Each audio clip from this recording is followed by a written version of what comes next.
More than 600 Iowans are waiting for an organ transplant.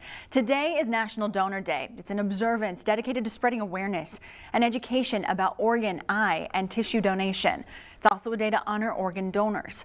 Local 5's Larissa Mills is here to share one person's organ donation story. Larissa. Yeah, good morning, Samantha. Making the choice to become an organ donor is as simple as checking a box on your ID registration. But that choice can have a life-saving impact. I spoke with a woman whose husband made that choice and why she's grateful for organ donor support. On a sunny day, Patricia Allen's memories of her husband Stan are bright. He had a smile that could just light up the room when he walked in.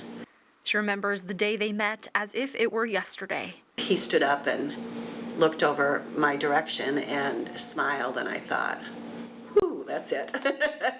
2 years after they met, Patricia and Stan were married. His life was a full one, from his love of motorcycles and his dogs to his family and friends.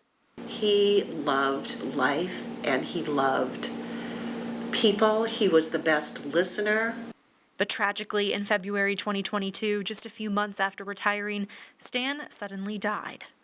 To no one's surprise, he was a registered organ donor. The nurses asked me about him being an organ donor, and I said, oh yeah, you know, he was a giver in life. He would give anybody anything they needed in life if he had it. Stan's kidneys were a match for 2 people on the donor list. Right now, there's over 100,000 people nationwide waiting for a life-saving organ transplant, including more than 600 right here in Iowa. The Iowa Donor Network helps facilitate organ and tissue recovery and provides support for both organ receiving and organ giving families.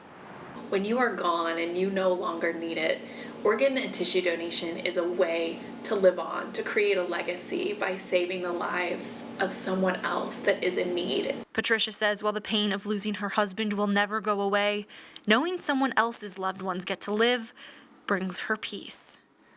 You know, who knows what wonderful adventures they have had the last 2 years because of Stan's gift. And on a sunny day, she's reminded of her husband's life-saving legacy. It means a lot to know that even though my husband can't be here any longer, other people are able to still enjoy the sun and be here. Larissa, how can people register to become an organ donor? So there are a couple of different ways you can register when you apply for or renew your Iowa ID or driver's license. You can also fill out a donor registration form at iowadonornetwork.org. We'll have that link on our website, weareiowa.com, later this morning. Samantha? Larissa, thank you.